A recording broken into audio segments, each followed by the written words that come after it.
is that when you see these various things happening we've been talking about, they're like labor pains in a woman going into, and when labor pains come upon a woman, they do not come with that greatest intensity and rapidity, closeness together. At first, they actually get more intense and closer together all the way up until delivery. And these events are going to get more intense and closer together until delivery. Christ delivers us. So heaven-focused that we forgot to get involved with bringing the kingdom here.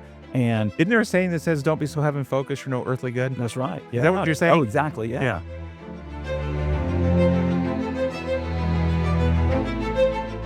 Hello, and welcome to Design for More, sponsored by Come and Reason Ministries and Honey Lake Clinic. I'm Dr. Tim Jennings. I'm joined today by James Johnson, our Chief of Chaplains, and also by Brett Durbin, who is part of our chaplaincy team and is also involved with our church partners. And so I'm glad to have both of you guys with us today. The topic we're going to be talking about is near and dear to my heart because I am personally sick of this world of sin and pain and suffering and death, and I really want to go home and have heaven and Jesus. And so our topic today is, as Christians, do we still believe the second coming is imminent? Do we believe in the second coming, and do we believe it's imminent? It's coming soon. That's the topic. I think this gets it's really muddy because we often confuse and conflate Bible predictions and prophecies. And, in the ministry of Jesus, especially toward the end, Jesus talks about, three different, which we could fall into the category of three different types of comings. And I don't like to use that word because it gets confusing. Normally when we talk about the second coming, we're talking about the return of Jesus back to this world to set all things right, to bring judgment, to bring restoration, to bring healing, the new heaven and the new earth, set everything right again. But there are two other ones that we often confuse and conflate, and I think that's what causes a lot of the muddiness of it. The first is the coming of the kingdom. And Jesus, and once he started his earthly ministry after his temptation in the desert, said people need to repent. Why? Because the kingdom of God, the kingdom of heaven is now near. It's come close to you. It's here again. And Jesus actually tells the religious leaders in Luke 17, they say, hey, when are we going to see this kingdom come? What are going to be the signs of it being here? And Jesus says you won't be able to see it with physical signs because the kingdom of God is now already in your midst. Well, he says it's also within you. Right. And that's the, one of the debated translations for that, because was the actual kingdom inside of the Pharisees? Or is it more in your midst? And I think it is inside of us in the way we live. I don't think that's wrong in that aspect. I do think that Jesus was telling them, it's already here. The kingdom is in your midst. Mm-hmm. So the kingdom had come, but there's another coming, right? Because Jesus taught us to pray, Lord, let your kingdom come, your will be done here on earth as it is in heaven. Well, how's God's kingdom operated in heaven? Everybody is in submission to him and his way of doing things, and the earth isn't there yet. But Jesus said the kingdom is already here. It was in their midst. So that's the first coming that's already happened. The second coming that we end up, I hate to say it that way, the second event of coming is a coming judgment on Israel. That Jesus tells the disciples in what we call the Olivet Discourse in Matthew 24 and 25 and Luke chapter 21, specific things they would see happen. Jesus said, when you see Jerusalem surrounded by armies, flee to the hills. That he says, when you see these events take place, that coming is at hand. And Jesus uses language that we often miss because we're not familiar with apocalyptic language.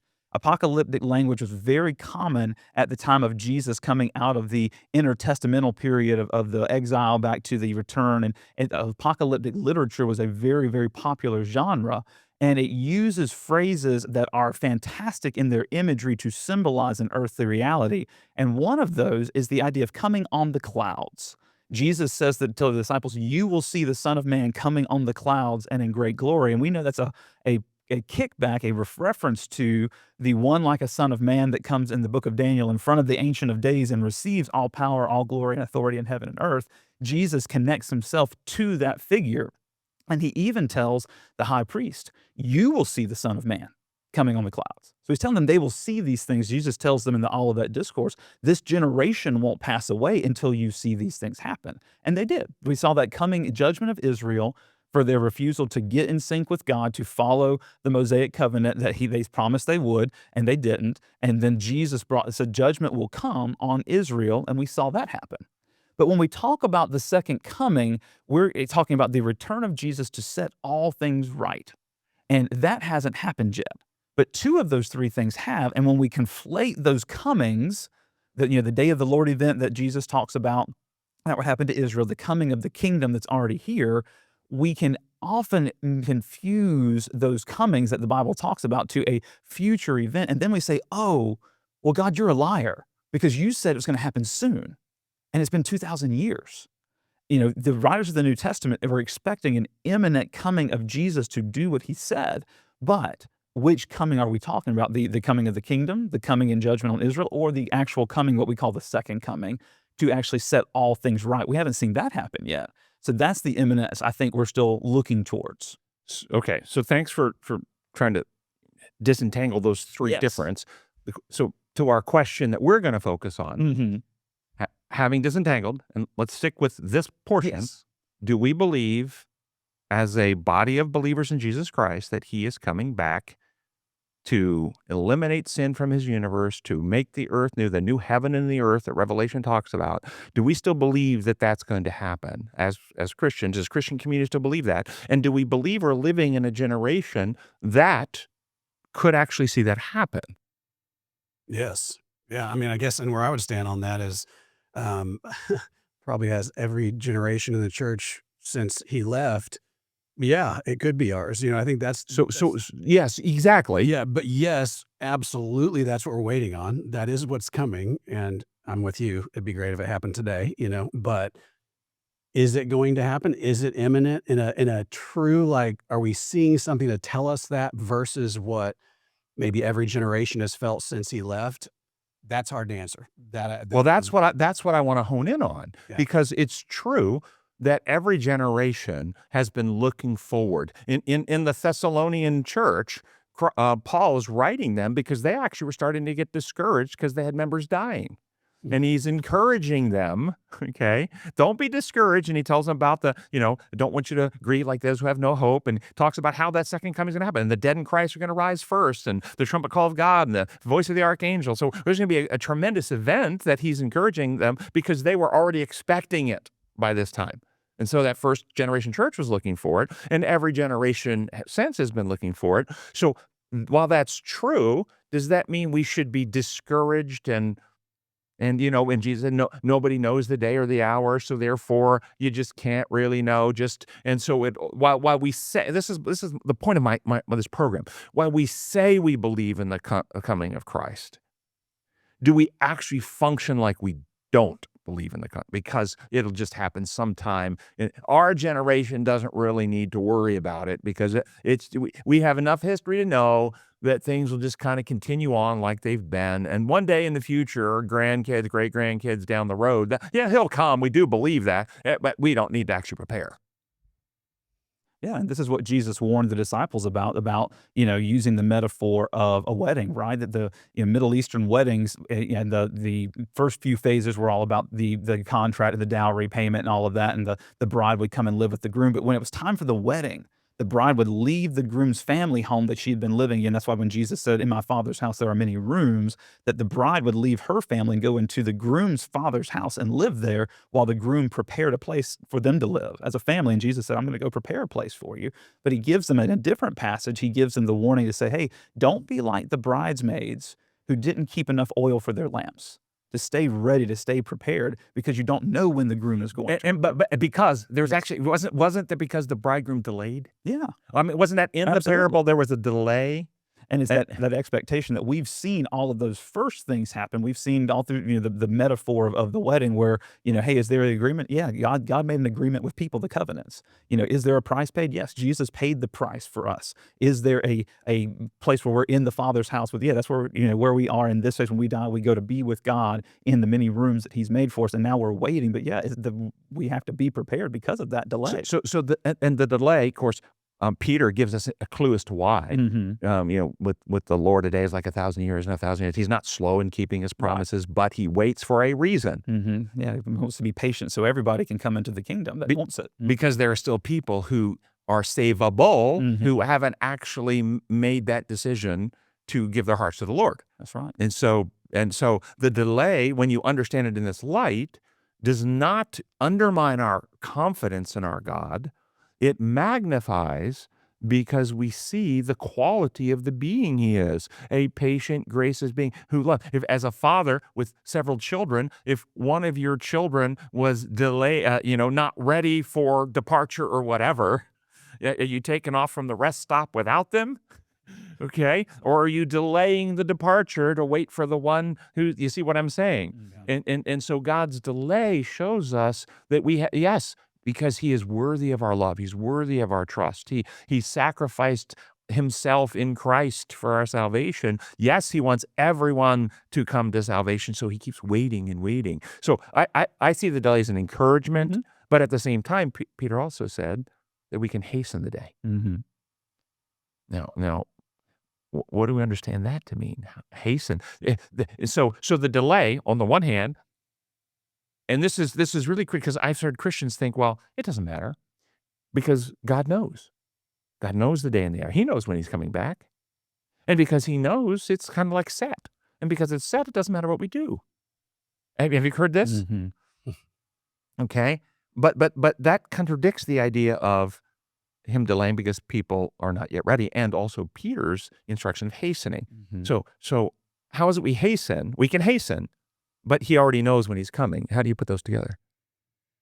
Well, I mean, when I think of even just maybe this helps answer that, but if we look at it's imminent, and Jesus seemed to make that clear, because I can just picture all of the first century guys literally every week probably saying, "You think it's this week? So you think it's this week?" We don't really do that now, so that has died down. But I think the message is the same, is that if it's imminent, that means that each day is critical. And what you do with each of those days is critical. It's kind of like someone who goes to a funeral. How many times do you see people there all of a sudden they're kind of reinvigorated for life because they don't know when it's going to end. You don't know when your last day is. And so at an individual level, their life could end. Yes, for them, yes. Yeah. But the imminence thing is, to me as a believer, I should be looking at that not in what can I get out of my life, but how much can I share his word and his message and who he is with other people. Would that be hastening the day? Yeah, I think so. Yeah. So our activity, when this gospel, the kingdom goes to the whole world as witness. Okay, so our activity in sharing the gospel, would that be an element of how we can hasten the day? And so how do we then, how do we connect the idea that we're hastening it, but God already knows when it is?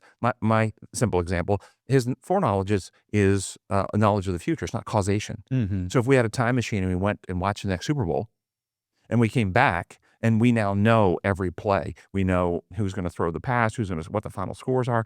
We know exactly how that's going to turn out. Does our knowledge mean that those players still don't have to get out on the field and do their plays? Okay, they still have to go out and run the plays in order for that outcome to occur.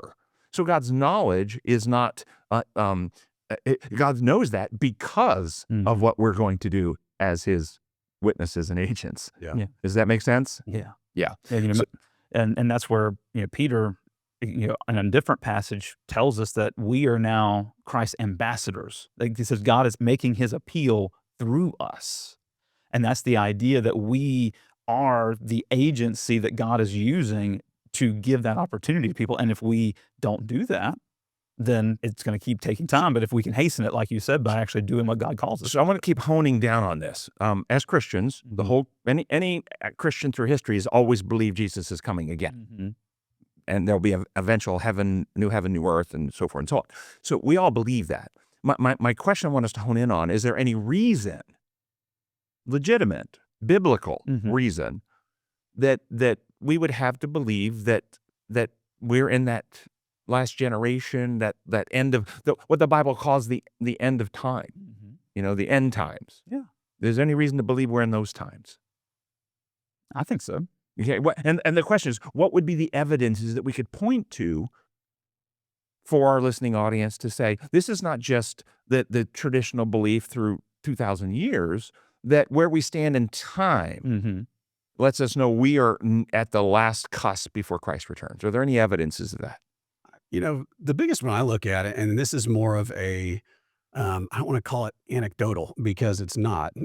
Being an old missionary guy myself, when you look at how far the gospel has spread now, I'm not saying there are not pockets of unreached people, because there's a lot of them, but the reaching all corners, Yeah, I agree with you. reaching all corners of the world with the gospel, we are getting closer and closer to that. And even with, weirdly, as talking about technology and things like that, that is helping us spread it even faster in certain ways. Technology can be really bad and it can be really good in that sense.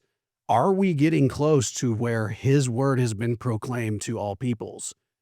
That to me, I would say will way faster than any time before. And So there's something to that. so one of the evidences then could be, because the Gospels would be that we've seen progressively expanding for what, 500 years now, the translation of the Bible in the printing press, and then digital distribution. And in other words, the Word of God has been expanded, unlike it was. I mean, the American Indians, the Incas, they didn't have the Word of God brought to them in that way. And so you could look back now with the knowledge that we have that the early church was spreading it, but there's still lots. It hadn't gone to the whole world yet. But so one of the evidences is the word of God being translated in a way, and going through all these different means and channels is an evidence that, yes, there's a condition that needed to be met in order for the end. And one of them is probably really, if not close to, has been met. In other words, that the availability. Do you think that in most, I mean, if somebody wanted to be able to access the Bible today, do you think that most people could, if they really wanted to? So Even in communist countries, they can get online and get a Bible. as long as they know it exists, Yeah. I think you'd still have those pockets of people that don't know it exists, but those are shrinking. I mean, they're fewer and fewer. Yeah. So okay, so that would be an element. Other, I like that one.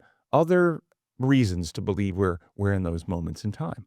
In connection with that, I think not only are we seeing the spread of the gospel itself in the scriptures, but the scriptures tell us that in those days knowledge will increase. We are seeing massive advances in technology, massive advances in knowledge, and one of the cool things about it is the more we learn about science, the more we actually are moving towards a recognition of, wow, this isn't just a cosmic accident.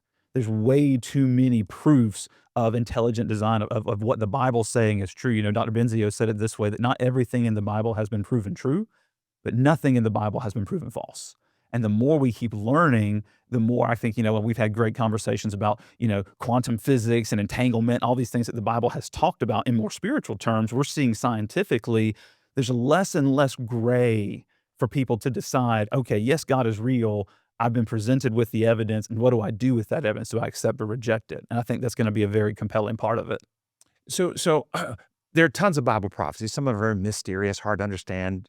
But there's at least one that I think most people agree on, and that was the one in Daniel, the multi-metal man, because the Bible's so clear on what that one means. The head of gold, and it tells you it represents Babylon, followed by another kingdom, which is Medo-Persia, which is the silver, followed by another kingdom, the belly of brass, which is Greece, followed by another kingdom, legs of iron, which was Rome. Okay, and then it's feet of which that empire breaks into the 10 toes, which are the clay and the iron. Will never actually unite and be united again. And then a rock which comes out without hands, crushes it, and this rises up to be the kingdom. Right. Okay, so there is and I think most Christians agree that that's describing from the time of Daniel, Babylon, Medo-Persia, Greece, Rome, and then Rome would break up into Europe, into these countries that never actually unite again, and they never did. And then in that state of a divided Europe, at some point then Christ returns.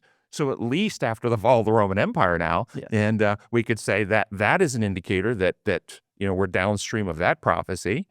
Okay, And the same thing with the beasts that don't have as many numbers, but right after Rome, that's when that beast, that unnamed beast that we can go right after it being Rome, is when the kingdom comes and it covers the whole earth. Yeah. So I think so. There's indicators versus the early church. The early church, if we believe that was going to happen, those events hadn't occurred yet, but God foreknew and foresaw these events happening. So that's Paul wrote. I know, is it Paul or is it?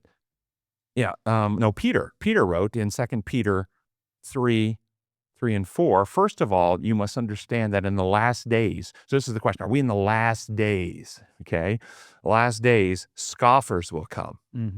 Scoffing and following their own evil desires. They will say, "Where is the coming he promised?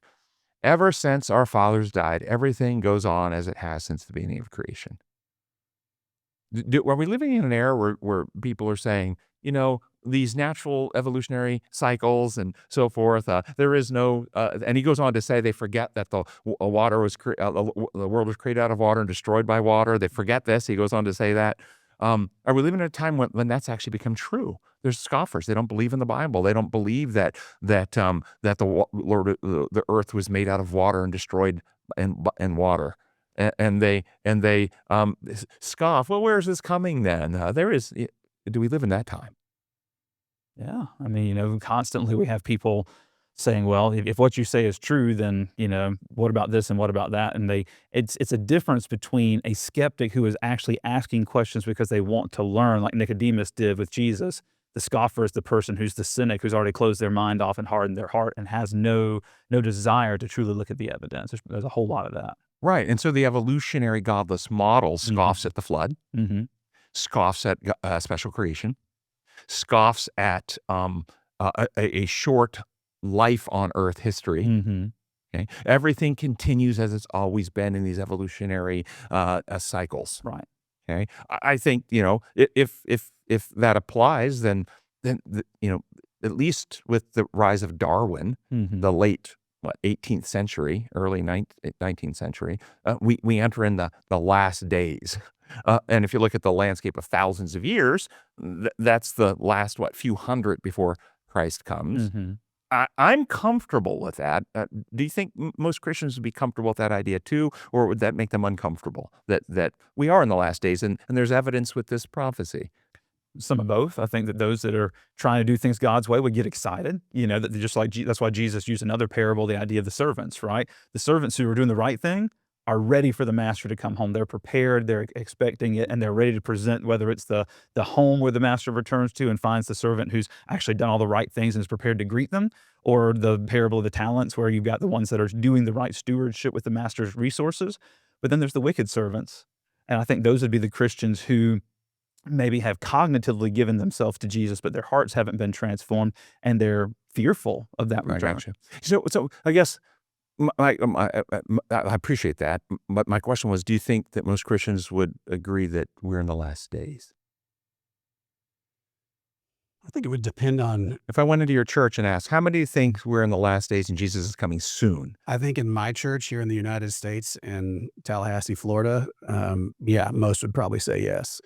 I think if you were to go to maybe other cultures or different parts of the church around the world, they may not think it's as imminent, and just depending on what they've been taught, what has been the teaching within their church, because I think there has been, I grew up in the time of Left Behind, right? Those were they were the first books I ever really got into, and I wasn't into Christian stuff when I was in high school and early college, and I was kind of the opposite, but for some reason those pulled me in, and that was this big explosion of that kind of premillennial, Mhm. pre-tribulation type of teaching. And that was, they were starting to say, we've got to be in the last, 10, 20 years. And as time has gone on, I think there's been some question marks around that. And, obviously it was a fictional, No, series, but it occurred right at the turning of the millennium too, and I think Yes. that was a huge thing. We were the looking forward 2,000 to. years. And Mhm. so I think, depending on where you're at, I think your context is going to matter on what you think on that and what you've been taught. What is your church teaching on it? Which interpretation of end times? Do you Sorry. think that it's valuable for the Christian heart, mission for Christ,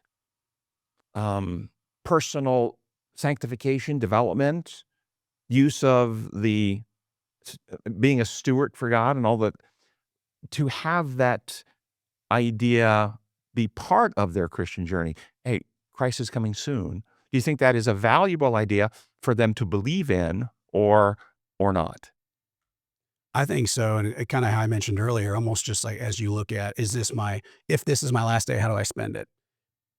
Again, you don't need to look at every single day that way, but I think if you have a mindset and you have a perspective of it is imminent, Jesus is coming, as a believer, I should be wanting to be a better husband, a better father, share the gospel as best I can, be the best friend I can to others, love people the best I can.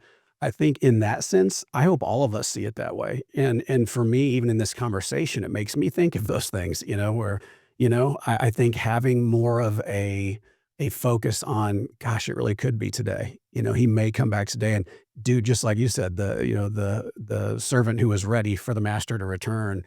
I hope I fall into that category, when he does. And so I think in terms of even just a behavioral thing, I know I don't want to bring it to that, and I'm talking to a psychiatrist right now. So, but I think it could be a really healthy thing for the church and for believers to see it as the first century followers did see it. And that was, you think it's this week?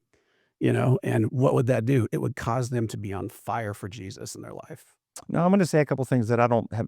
There's nothing in the Bible that I know connects to what I'm about to say. This is not like a Bible prophecy. This is not anything that I know. If I say this and you go, oh no, there's a text, I'd love to see it. Okay. But I'm not aware of one, but I'm just wondering if there is, if just hyperbole, just, fantastic, fantasy, or is there an element that might be to this? But have you considered that in 2 years, it's the 2000th anniversary of Christ's baptism in 2027. And in 2031, it's the 2000th anniversary of his crucifixion and resurrection. There's nothing in the Bible that says anything about that. These are significant dates in Christian history. Some people have interpreted, and again, this is not hard Bible, the Bible says it, other than the loose interpretation of, with the Lord, a day is like 1,000 years, and 1,000 years is like a day. And some interpret the millennium as a millennium in which 1,000 years in which the earth is wasted and bare, as it says in Revelation 20. It's laid bare, and it's actually the Greek is the same as the Genesis 1 abyss. It's put back into its pre-creation state, okay, for 1,000 years. That is the earth after the 6 days, 6,000 years, 1,000 years, 6,000 years, rests for the Sabbath, 1,000 years rest in its millennium. So some argue this and say this. So we're in a, since life, as God created, we're coming to the end of a 6,000 year period. And when Jesus said to his the disciples that I'm going to come quickly, that we're in a time dilation field here, that 1,000 years on earth is a day in heaven. And he left 2 days ago, and he's coming back from time flow in heaven. It's been 2,000 years on earth. Again, this is not biblical. I just, it's a loose interpretation. But do you think those anniversaries have any meaning? I think they fall into the cool category for me as well. Yeah, it's again. Remember, I said there's no biblical stuff. Sure. But could it be used to at least? Oh, hey, let's wake up and pay attention. Mm-hmm. Yeah. I hadn't, until you said it, I had not thought about that. And so it's kind of flooding me right now. But as it's in that cool factor of, sure, there could be something to that. I know that we do see throughout Scripture, we see God he's a God of order, and there does seem to be some very specific type of numberings to things that he has taught us. And so, yeah, I don't know. Even my mind goes to, he was killed on a Friday and raised on a Sunday, right? Technically, I know we go the 3-day thing, on the third day, but it's a 2-day period. Well, that's 2,000 years if we're talking about 1,000 years per day. So I could go into all kinds of things with this now. But again, I'm with you. I don't have again, I'm not saying this is, but just want to draw our attention. Again, do we believe Christ is coming soon? Is there a reason to be excited about that? I will tell you, my heart has been focused on this for 35 years. My dad died 35 years ago. And after my dad died, that was the first major close loss that I had. It brought home to me very clearly that if we would do what Peter said, we would do what Jesus said, we could hasten the day. And we could have that experience that Paul wrote about, that our loved ones would be coming up out of the grave renewed, and we could be with our departed family members again. And so there's a passion. It made this world less appealing to me when you lose somebody. This is a grave house, if you will. And this is not, no matter all the beauty you still see of God's creation, this world is marred deeply. It's not how God created it in Eden. Do we agree with that? Absolutely. Yeah. And so I have a longing to do whatever I can to help hasten that day. And so, I wanted to have this conversation. The interesting things that I put together, Jesus said in that, and you in prophecy of Matthew, he wove together because the disciples asked him, because the disciples, they saw the Temple Mount, and they were praising the beauty of the temple. And Jesus said, not one stone will be left upon the other. And they conflated because they had in their mind the belief that the second coming will happen when Jerusalem is destroyed. So they asked, what will be the signs of this and the coming of the end of the age? So they're asked, what will be the signs of the destruction of Jerusalem, because that's what they were talking about, and the coming of the end of the age, because they put the two together. Yes. Okay. And so Jesus answered their questions by weaving together an answer that gave what you talked about, the destruction of Jerusalem, AD 70, and the coming of the end of the age. So there's elements there that apply to the end of the age, not to the destruction of Jerusalem. Is that true? Yes. Yes. And one of those, I think he said, because I think it makes it clear, it says, this is in Matthew 24, 37 to 39. It says, as it was in the days of Noah, so it will be at the coming of the Son of Man. I think he's making that one. It's not just destruction of Jerusalem there. Well, go ahead. Coming of the Son of Man. For in the days before the flood, people were eating and drinking and marrying and giving in marriage up to the day Noah entered the ark, and they knew nothing about what would happen until the flood came and took them away. That is how it will be at the coming of the Son of Man. And, Peter connects those two as well. One, the world is destroyed once by water, and then once by the end of time with fire. So making that analogy. So my question, first off, is, notice what Jesus said. They knew nothing about what would happen. The people of Noah's generation knew nothing. Was Noah not preaching for 120 years? Was he not building an ark? Was it not a spectacle? Did they not see animals 7 days before the flood march into the ark? How is it 120 years of preaching, building this spectacle, they didn't know anything about what was coming? And I'm saying that because I think a great portion of the world, we've had the gospel, we have Christian preachers preaching for generations, and a great portion of the world, when Christ comes, will not know anything. But I think do you think I'm wrong in drawing that conclusion? Well, I think it connects to what you said earlier about the scoffers. That Noah preached. The people had the information presented to them, and they scoffed at it. And but Jesus said specifically here, this is what I want to point out. He says they were eating, drinking, marrying, giving in marriage. Right. And so I'm suggesting that they didn't know because they were caught up with all of the entertainments and fun things of life. Sure. Yeah, I get what you're saying. Okay. And do we find the world today more than ever being drawn ever into a spectator entertainment society? That the word is preached, but they're into their channels, they're into their games, they're into their virtual worlds that are expanding every day, and they're cutting themselves out ever more from awareness of the reality of God's kingdom. Even though it's still being preached around them, the entertainments and the programming, is it not designed to capture the world? And we even see that in the church. I mean, we won the big shifts in the early 2000s, and even if they had the right heart to reach people who weren't familiar with the church culture and try to make it more attractive, that we very much watered down what we're talking about here, this call to be ready. And a lot of sermons even got stylized as basically motivational speeches with a few Bible verses sprinkled in, rather than solid biblical teaching that actually helps us live lives in harmony with God and bringing, like we're saying, that preparation to hasten the day. And even in the church world, it's by and large, for many places, that entertainment. So is this a sign? As people get more and more devices, how many people even around they're just like this?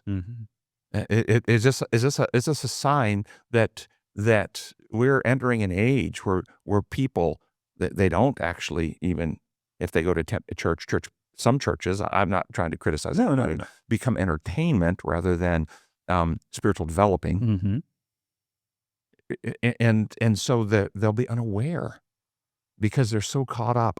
I think the technological element has blessed an ability to spread the gospel on certain platforms, but it also, the other side of that is ever more, even in my own life, I have seen people more and more and more pulled into, spectator entertainment, sports, this, that, and the other thing. This is what they live for. Well, the average American, spends 8 to 10 hours a day on a screen, and the average teenager spends 16. I mean, it's just a lot of our day caught up in that, constantly being entertained, constantly being distracted from what's going on around us in our own virtual world. And this is, I think, what makes Honey Lake and what we do here, one of the therapeutic elements is that we actually get people in community in our RTC, and they're actually talking to each other again, and they're actually listening, and they're actually taking notes, and they're actually processing and thinking again. They're not just spectators absorbing and reacting. They're in nature. They're getting sunlight. Yes, right. All these things. Yes. People just don't get on a regular basis anymore. I mean, I think it is part of the secret sauce, so to speak, here is that, it takes you out of that just inundated world where all you're doing is staring at screens and having it's a peaceful place, and I don't think online is very peaceful. And we notice, and we know with social media and young people, it creates a fantasy of that ultimately ends up being very fear-inducing and oppressive and insecurity, and drives lots of mental health problems because they have this false perception of actual reality because of what the likes or dislikes and feedback that it's just not real. But it creates in their mind this fantasy, and then they become, I don't want to say it in the literal sense, but hypnotized in a certain way. Their minds don't know how to discern truth from error anymore, reality. I think this is, and they're going to be completely unaware. What about Jesus said in Matthew 24:12, again, describing the end of time, I think, because of the increase of wickedness, the love of most will grow cold. First, when you say the love of most, what does that mean? The love of most will grow cold, and are we seeing that in society? Well, kind of like when we were talking about community. I mean, my grandfather used to talk about, we were driving down the road one day, and I just kind of made the comment here in our deep Southern town, it feels like there's a church building on every corner. Like, and we even have a church street with 7 churches on the same street. And I kind of mentioned like, wow, there's a lot of them. And he said, well, they're not as close together when you had to walk there. And his point was, I asked him about that, when you had to walk to church, you also had to walk past your neighbor's house. And the church building was the center of that community, and everything was done as a community. You raised barns together, you pulled in the harvest together, you babysat children together, that the community aspect was there. And so you loved each other, not just emotionally. You loved each other with actions. Your heart was to take care of your neighbor like you took care of yourself, the way Jesus did. And now with our isolation, we're kind of stuck in our own homes and our own little worlds, and social media and our phones have kept us from that. And as a result, when we see somebody in need, our love is cold to them, and we don't care as much about the struggles of our neighbor as we used to, because we're not living in that healthy community. Like the early church thought that, hey, nothing, everything is up for grabs. If I've got it and you need it, let me take care of you. They didn't consider anything their own. They cared about the love of other people more than the selfishness of isolation of themselves. Yeah, I like that very much. I actually grew up in a church in the 1960s. It was a small 120 member church. Everything in my childhood revolved around that. I went to a private church school. We had, midweek meetings that we always went to. They had children's programs and activities and when we went and played with other kids, it was always kids from the church, not kids in our actual neighborhood if they weren't from the church. Okay, so while our church wasn't on the same block as in the old days, we still created that atmosphere. And then they had a department in the church that it would be called like community services today, but back in that day they called it Dorcas, out of Dorcas in the Bible, where you would donate clothes and that to help the poor families could come and get clothes for their kids and have to go buy all the infant stuff that only lasts a few months. You have to buy new stuff. And so there's very much what you describe as a church in which I was raised, a small church where everybody cared, and you knew everybody. So I love that aspect. But the love of many waxing cold, as the maybe church communities, it's hard to have when you have a 20,000 member church. 2,000, it's hard to have. And you can't know everybody. You feel, you get lost. You might, and it becomes more of an entertainment you enjoy, but you don't actually make a lot of connections oftentimes. So that could be hard. But I also look at the love of many waxing cold in the community. The early church not only did what you said, but didn't they have love for their persecutors even in the arenas of Rome? It wasn't just love for the community they were being supported by and supporting in the fellowship of believers. They had that love, but weren't they loving their enemies? And is there a certain love waxing cold that, in the Sermon on the Mount, Jesus talked about, if you love only those who love you, love only your brothers, what reward do you have? Don't even the pagans do that? Is there a certain aspect that we love Christians, but we want to have maybe another attitude towards the woke left, maybe? I'm not saying we should. I'm just saying, wonder if that is almost, in other words, we don't have that same love for them. Would that be an evidence of love is waxing cold? Yeah, I would say so. I mean, I think it's easier. Don't let me project that if it's not happening. And in my little narrow part of the world, maybe that might be happening, but in the landscape of Christianity, that's not happening. There's great love for the woke. Oh, yeah. Well, Jesus said, and you already mentioned it in the Sermon on the Mount, he mentions in Matthew, when we put Matthew and Luke's accounts together, he said to do 3 things for your enemies: to pray for them, to bless them, which in their mindset at the time was to speak well of, to find the good qualities, like the virtuous woman in Proverbs 31, her children stand and bless her, and then they say good things about her, and the many virtuous women that you've surpassed them all. That are we speaking well of those other people? And then the third thing he says to do is to do good things for them, to actually go out of your way to help them. And I don't see that a lot. I see a lot of divisiveness where we're not praying for them, we're not speaking well of them, we're definitely not doing good things for them. And it just creates more division and less love. Yeah. Yeah. So it's just kind of a reinforcing cycle. As we talk about in an individual level with our patients here who have been wronged in an individual level, that for them to be able to heal, they have to forgive their wrongdoers. Because when you are the innocent victim of wrong, it wounds you, and that tempts you to be angry, to be resentful, to want to lash out. And if you don't root that hurt out of your own heart, if you become embittered, angry, resentful, then that festers, and you actually become infected with the same motives that led to them hurting you. So Jesus gave us that tool to forgive those who have wronged you. It doesn't make it right. It actually roots out of your heart the evil seed that their wrong tried to plant there. Does that make sense? And I think at this time in history, if we don't do that, then it will ultimately make our hearts more callous and hard if we aren't forgiving. And it's hard. In my view, it's not something I can do as a human with my own human strength. I can cognitively comprehend the need, but I have to have God's grace in order to be actually. And I've had to, many times people have wronged me, but Lord, I know I need to forgive. I don't want to forgive them. I don't want to. I want to make them. I want to embarrass them. I want to expose them. But Lord, I know that's not right, and I have to wrestle with the Lord. Say, Lord, give me a heart. And the Lord, He's always done it. My heart changes, and then I don't retaliate. But have you ever had that wrestling too? And then I have more peace. Yeah. Well, and I guess the big question I would say that comes to my mind when talking about the topic we're discussing is that cold, is that I guess hardening, is that worse than other times in history? Because I think of something like it's been said a couple of times here, Middle Ages or Dark Ages, just after the fall of Rome, and then also you have the Crusades are a great example.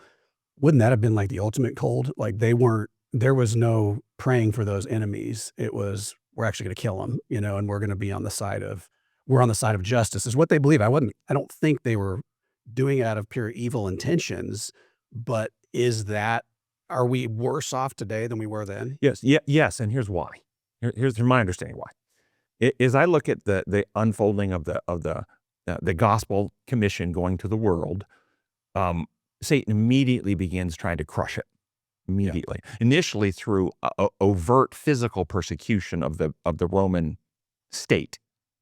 And that instead did not work.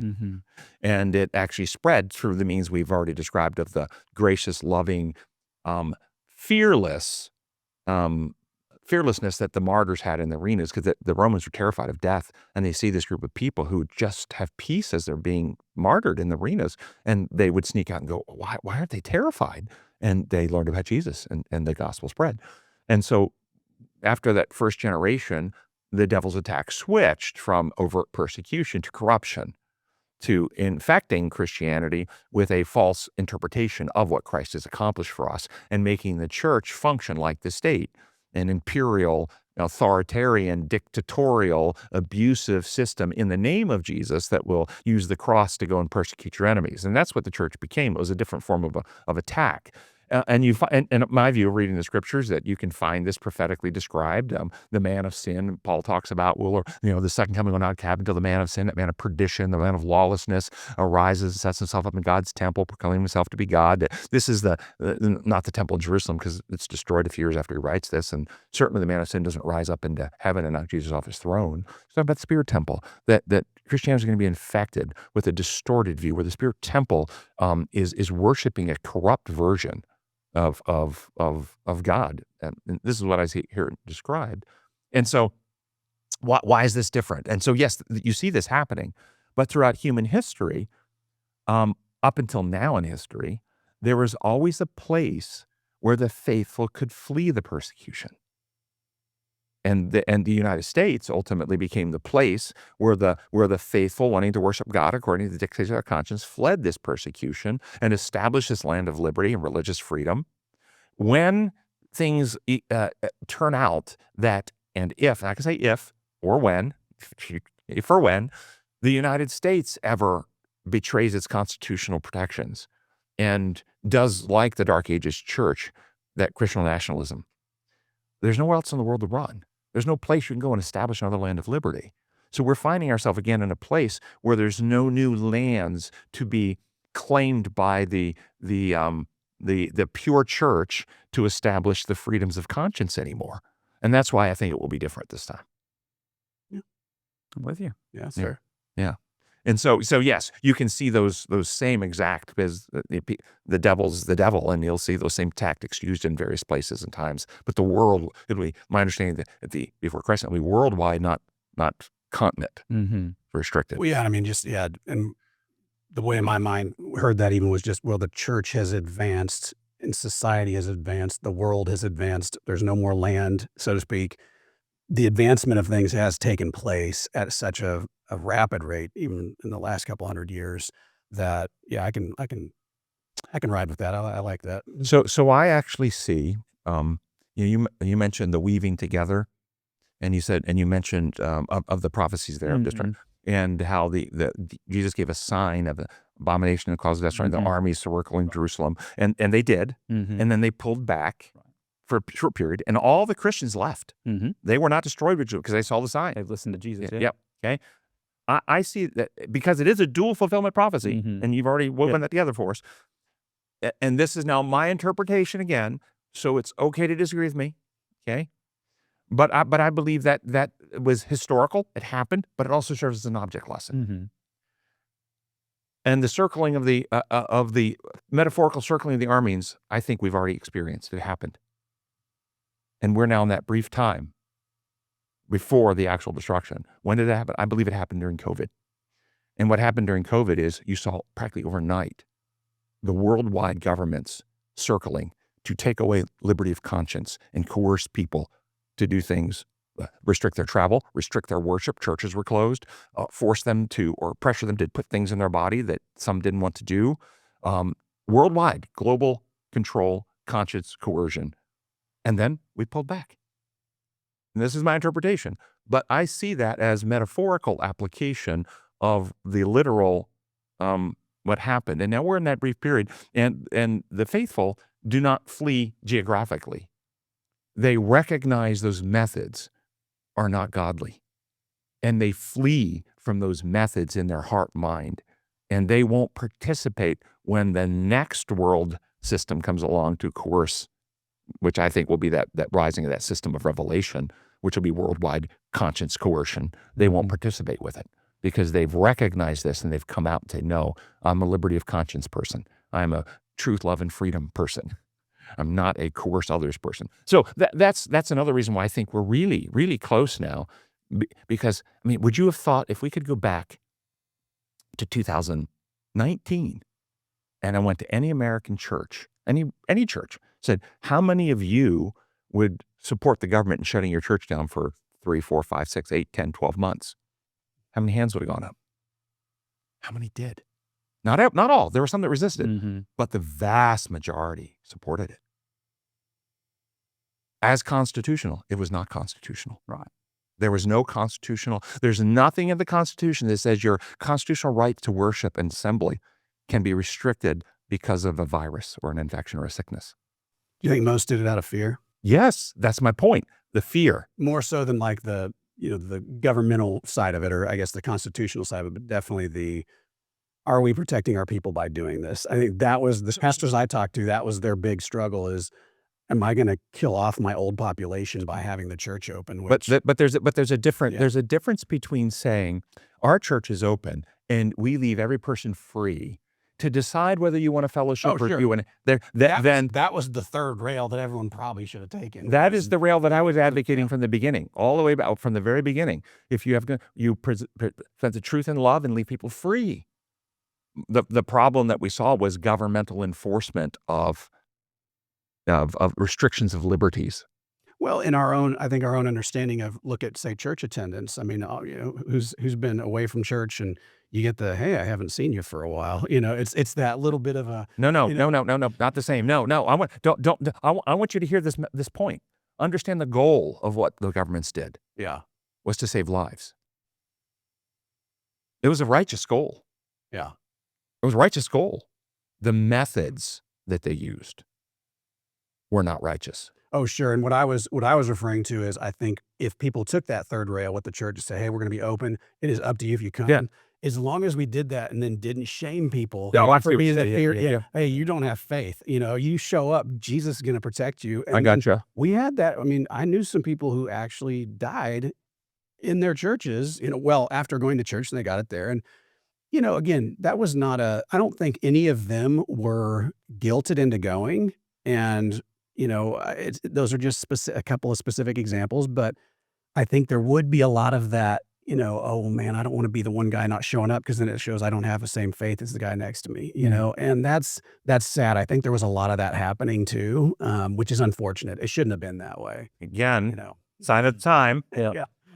Would you have thought that in 2019 that you could get essentially every government of the world to shut down liberties this quickly? Yeah. How quick did it happen? Yeah. So I think that's a sign. For me personally, I see it metaphorically. And now you notice we have this sense of liberty and freedom. We can travel again. Don't have to wear masks. You're not restricted. You don't have to show some little card that says you got to experimental jab. That was an experiment. It was and no safety data. No actual evidence of efficacy. None. No.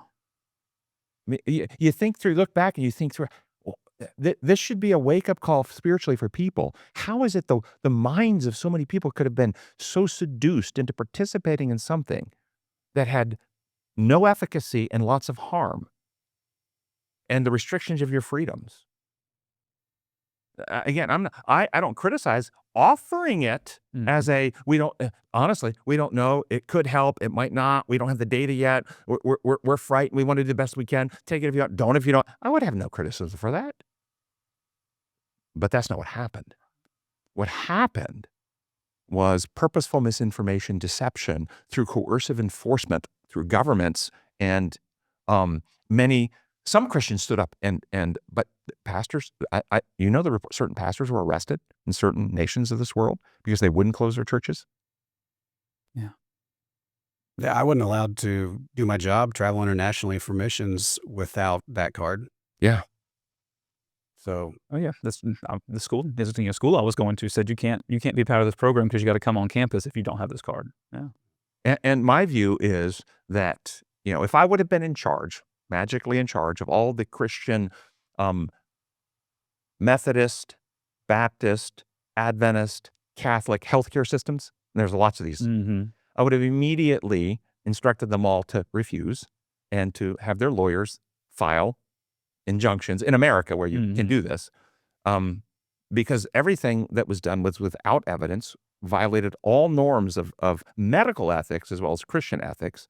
You understand, never in the history of modern medical ethics is it ethical to coerce people to participate in a medical experiment, which is technically what this was. Yep.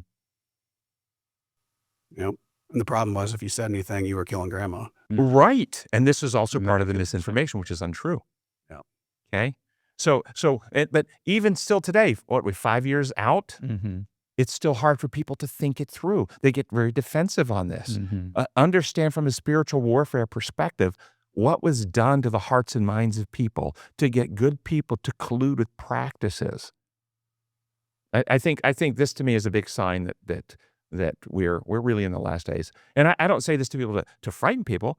And so maybe in the last couple of minutes we have, if we are in fact in the last days, Christ is coming soon. We don't know. We don't have a date or an hour. Is there anything as Christians we personally should do different in our lives than we're doing, or just occupied till Jesus, occupied till I come? Occupied. If you're living a godly life and fulfilling His calling, and just keep doing it, or is there anything special that we would? Well, I think a lot of what we're doing here is important. If we believe we can hasten the day, if we believe we're Christ's ambassadors, that God is making His appeal through us to bring the gospel, then we need to be good at doing that. And one of the things that has happened throughout American church history in the last 100 years is we became, after all the evil we saw, Great Depression, all that, the church made a very conscious shift from solid teaching and apologetics to just get everybody converted, go to heaven. Like even the songs I grew up singing, "Some glad morning when this life is over, I'll fly away." Yeah, when the roll is called up yonder, I'll be there. We're so heaven focused that we forgot to get involved with bringing the kingdom here. And Isn't there a saying that says, "Don't be so heaven focused for no earthly good"? that's right. Is that what you're saying? Oh, exactly. Yeah. And so rather than saying, "Oh, well, God, you know the time, and I'm just going to kick back. I'm part of your people. I'm saved. I'm good." If God is really making His appeal through us, we need to be good at being those ambassadors. Peter says, always be prepared to give an answer to people when they ask you about your faith. And we know this, but I love this connection. The Greek word there, apologia, is an apology, goes to apologetics. Are we good at apologetics? Can we defend our faith, and can we explain it well to the people that are asking these good questions, so they will consider how God's kingdom actually works, what God's character actually is, and actually, get in alignment with Him and choose to receive that gift of salvation He wants to give them. Yeah, I think that's brilliant, because I think that's ultimately how things are unfolding. Events are happening on planet Earth that those with sensitive hearts are looking. What's going on? What's happening? And God needs His witnesses to be able to say, "Let me explain to you what's happening. Let me explain to you from a creationist understanding revealed to us through His Word where we stand in the landscape of time and why these things are happening," rather than, "I have no idea what's happening." The metaphor that is used both by Christ and Paul is that when you see these various things happening we've been talking about, they're like labor pains in a woman going into, and when labor pains come upon a woman, they do not come with that greatest intensity and rapidity, closeness together.